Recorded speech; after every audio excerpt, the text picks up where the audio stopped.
డిస్కౌంట్లు, బంపర్ ఆఫర్లు అంటూ వినియోగదారులను బాగానే ఆకర్షిస్తున్న షాపింగ్ మాల్స్ కనపడని దోపిడీని కూడా భారీ ఎత్తునే సాగిస్తున్నాయనే చెప్పాలి. ప్రైమ్ ఏరియాలో సువిశాల స్థలంలో బడా బిల్డింగ్లు, ఇట్టే ఆకట్టుకునే వాణిజ్య ప్రకటనలతో తనదైన శైలి కొత్త బిజినెస్ను ప్రారంభించేసిన మాల్స్ లాభాల ఆర్జనలోనూ కొత్త దారులను వెతుకుతున్నాయి. అయితే ఆకర్షణలకు లోనై షాపింగ్ మాల్స్లోకి అడుగు పెడుతున్న వినియోగదారులు వాటిని కనిపెడుతున్నా కిమ్మనకుండానే వెళ్లిపోతున్న పరిస్థితి. అయితే ఎవరో ఒకరికి ఈ నయ దందాపై కాలుతుంది కదా. అలా కాలిన ఓ వినియోగదారుడు ఏకంగా కోర్టుకు ఎక్కడంతో ఇప్పుడు షాపింగ్ మాల్స్కు భారీ పంచ్ పడిందని చెప్పక తప్పదు.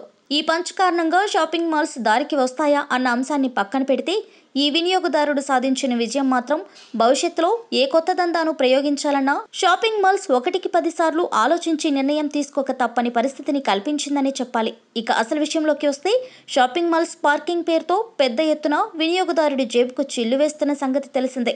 అదే సమయంలో తమ వద్ద కొనుగోలు చేసిన వస్తువులను తీసుకెళ్లేందుకు ఇస్తున్న క్యారీ బ్యాగ్స్ కూడా ఉచితంగా ఇచ్చేందుకు మాల్స్ ససేమిరా అంటున్నాయి. తొలుత ఈ బ్యాగ్స్ ను ఉచితంగానే ఇచ్చిన మాల్స్ తర్వాత వాటికి కూడా ధరను వసూలు చేయడం ప్రారంభించాయి.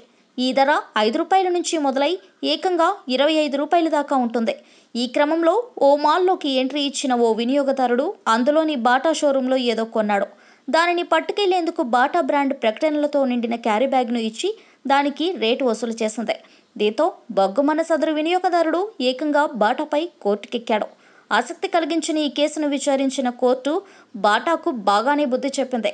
మీ వాణిజ్య ప్రకటనలు రాసి ఉన్న క్యారీ బ్యాగ్ ద్వారా ఫ్రీ పబ్లిసిటీ పొందుతూ అదే బ్యాగ్ను ఎలా విక్రయిస్తారని ప్రశ్నించింది. అంతేకాకుండా ఇదంతా వినియోగదారులను దోపిడీ చేసేదేనని తేల్చేసి క్యారీ బ్యాగ్ ధరతో పాటు వినియోగదారుడికి కోర్టు కేసుకు అయిన ఖర్చును కూడా చెల్లించాలని ఆదేశాలు జారీ చేసింది. ఈ కేసు చాలా చిన్నదిగాని కనిపిస్తున్నా ఇకపై బ్రాండెడ్ వస్తువులను అమ్మే సంస్థలతో పాటు షాపింగ్ మాల్స్ కూడా తమ ఆదాయాన్ని పెంచుకునే క్రమంలో ఇకపై ఏ కొత్త దందాను అమల్లోకి తేవాలన్నా కాస్తంత లోతుగాని ఆలోచించక తప్పదు.